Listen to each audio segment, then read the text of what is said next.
I quit taking part in the refurbishment of my buy-to-let investment properties. When I purchased my first buy-to-let property, I was working full-time at Ernst & Young and living in London. I thought there was no way I could invest in central London as the property prices were very expensive. And buying a flat for say 400k would mean I would need a deposit of at least £100,000, and that's not including all the other costs such as stamp duty and legal fees. My first buy-to-let property I purchased for £84,000 in Birmingham. I knew there was strong rental demand and reasonably priced properties when compared to London. On my first buy-to-let property, I made the mistake all beginners make. My mistake was I got emotionally attached to the property and decided that because it was my first one, I wanted to gain as much experience from it as possible, and so decided to take part in the refurbishment myself. DIY stands for do it yourself, but trust me, it actually stands for something else. I'll let you know what that is at the end of this video. This was my first buy-to-let property. I wanted to limit my risk and exposure, so decided to invest in Birmingham. I found this property on Rightmove, and what attracted me to it was that it was with Express Estate Agency. This is an online agency based in Manchester, and they usually sell property at a discount as the owners tend to be motivated. As you can see from the floor plans on screen, there wasn't much scope for adding a significant amount of value in relation to this property. At the time, all I wanted to do was buy something that was 25% below market value, as that's what all courses I had been on was saying. Get the property at 25% below market value and refinance at the market value in order to get all your money back out. I didn't take any photos, but what I did to this property was the following. I painted it upstairs and downstairs. I put on a new roof thinking it would add lots of value to this property. I put down new carpet upstairs. That was it. No new kitchen, no new bathroom, no new boiler, no rewire, no additional rooms added, nothing. I purchased this house on a buy-to-let mortgage and put down a 25% deposit. So it cost me £21,000. How did I refinance this property?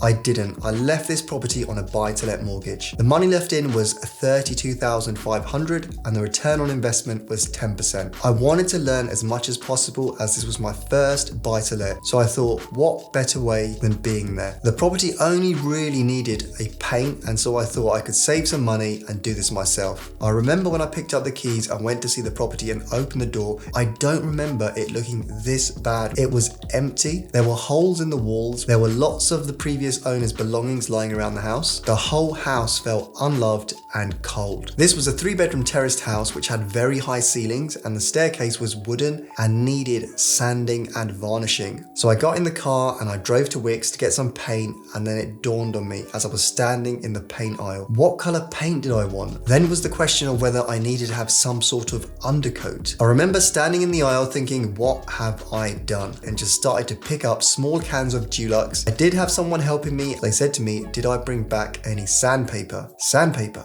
I said, for what? Dust sheets to put down. For what? White spirit. For what? Anyway, I made a start by painting the smallest room and started off by painting the ceiling. And having had no dust sheets, managed to take this around the rest of the house. I absolutely hated the experience. Probably because I wasn't sure what I was doing. I felt massively disappointed and learned a very big lesson that week. Pay the professionals. In the end, I managed to get the house completed. It wasn't amazing, but it was okay. On my last day, as I finished up, a local agent was walking past and I told him I had been refurbishing the property, and he said if I ever needed any good contractors to let him know. Only I had met him on day one. I realized my role as a property investor was to find properties, find a broker, find a solicitor, find a builder. I recently came across Stephen Bartlett's quitting framework, which I think is very powerful. Although I had quit on my first buy-to-let refurbishment, I can now see that it was the right thing to do. At the time, I did feel guilty as it was such a basic task, but for some reason, I didn't enjoy it and there wasn't much of a payoff. If I apply what I felt at the time to Stephen Bartlett's quitting framework, I would have come to the following conclusion.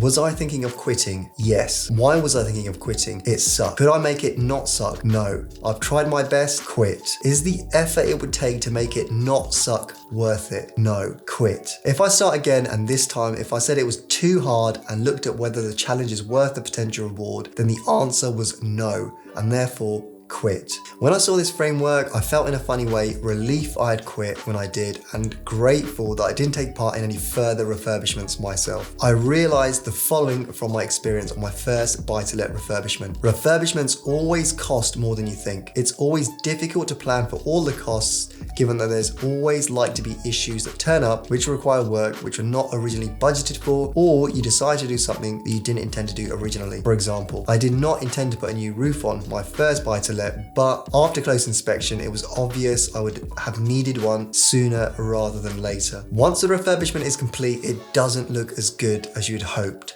Using cheap contractors or free contractors like myself or cheap materials can unfortunately give the result in the finished refurbishment not looking as good as you'd hoped. I needed a costed schedule of works with timelines. When viewing properties, I didn't used to take any notes or photos. Actually, I was more focused on building up a relationship with the estate agent and finding out as much as I possibly could about the property and the circumstances of the owner. I wanted to build up a picture to see if I was able to negotiate a discount on the property. It's not that all I was focused on was the discount, but what I didn't want to do was overpay for a property. There's a big difference between what the property is listed for and what the offers on the property have been and what the owner is willing to accept. For example, if the property had been on for a number of months, had lots of viewings and a few offers here and there, I would want to know where the offers were roughly and what the owner might accept. Some other questions I would ask would be, how long has the property been on the market? Has there been many viewings? What's been the general feedback? What's the situation of the sellers? Have they found somewhere else or are they still looking? And how quickly are they looking to move? Have there been any offers? Do you have any idea of what the owner is willing to accept? Once I've seen the property, I will make a video and take some photos of the property. I will start at the front of the property and talk through what I'm seeing, list any issues or concerns that I have in the video. I will go through every room talking about the conditions of the floors, the walls, the doors, the windows, the ceilings, and I will record the consumer unit and boiler. I will mention on the video any concerns I have, if the roof looks tired and dated, or if I see any significant cracks in the walls or any signs of any damp. I will make sure I make a video of the back of the property,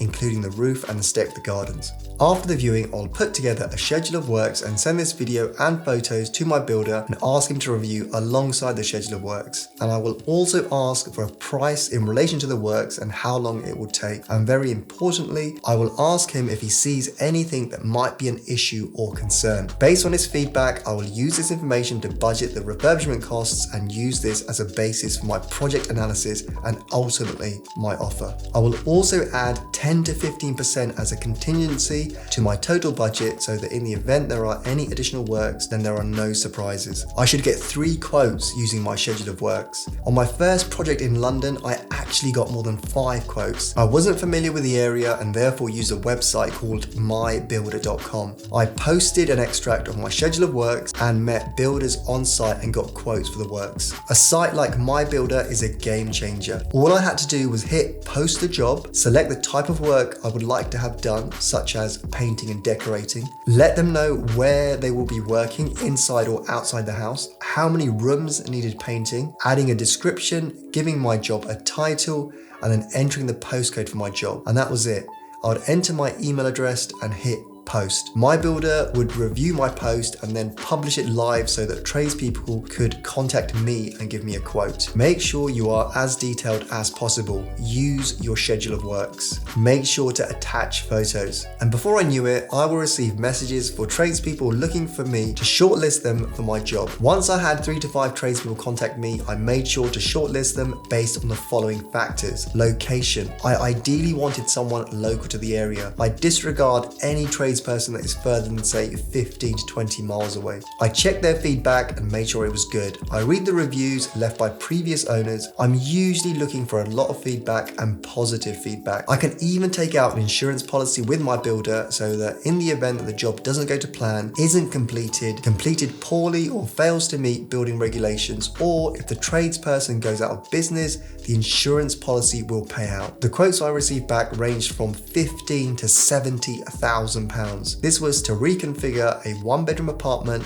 that was 46 square meters into a 2-bedroom apartment. Having met so many builders, I was impressed with one and was happy for me to speak with his most recent clients for feedback. The feedback was good, so I hired this builder, and going forward on any project I look at, I send him the photos and videos and schedule of works once I've completed the viewing. Either get a fixed price quote, or if you choose to project manage your own project, get an idea of the day rate and the time it is likely to take. I realized I could save a significant amount of money on the refurbishment if I chose to project manage the project myself. I will be the person responsible for finding an electrician, plumbers, plasterers, painters and decorators, kitchen fitters, roofers, and I will be the person responsible for making sure that each of the trades goes in when needed. I will be responsible for making sure the timings of each of the trades. Whether or not you choose to project manage the project yourself will depend on how much time you have. For example, I did not project manage the projects I completed in London, mainly because I was focused on finding more and more projects, but for our houses into flats in Hertfordshire, I act as the project manager. So if you have time, project manage yourself. If you don't, then definitely find a builder who will complete the project end to end. The main benefit in becoming the project manager is that you learn so much more and you have a better handling of the costs. If I'm having all the works completed by a builder, I always make sure I get 3 quotes, and I always make sure the same schedule of work so that I know I'm getting quotes that are like for like. I will want to find out how much the project will cost, when they can start, and how long the project will take. I will also want to agree the payment schedule up front so there are no surprises. I never want to pay anyone any money up front, and I always want to have a scheduled timetable in place in relation to the release of payments. You could make significant savings on kitchens and bathroom products by signing up with LNPG. Here you'll be able to get trade discounts, items which are significantly cheaper than retailers on the high street. Cost is a consideration, but delivery is also important in the current climate. In the current climate where materials have been difficult to come by, I have been willing to pay more for materials if it has meant that I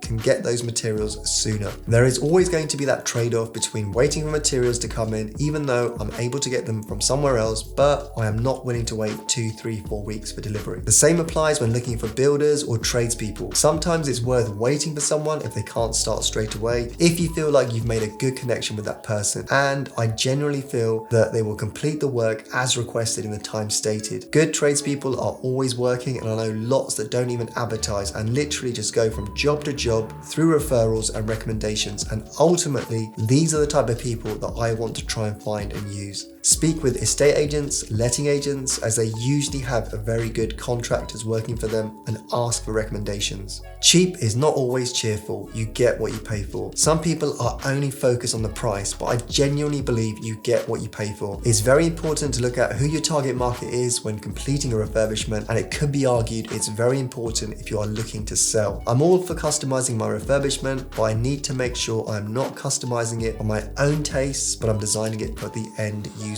For example, the projects I've completed in central London, I used an interior designer to ensure that I was maximizing the space. I knew that I was looking for professional tenants, and so I even furnished the apartments to make sure they looked amazing. And also I could charge a premium rent over and above what the other apartments in the area were going for. This ensures that not only am I achieving more than the market rent for my property, but I also am more likely to attract a tenant who wants to stay for the longer term, and also more importantly, looks after my apartment as if it was their home. Back to DIY. I was actually told this on a property training course by a trainer who was talking about refurbishments, and he said DIY stands for don't involve yourself. And these days, I don't.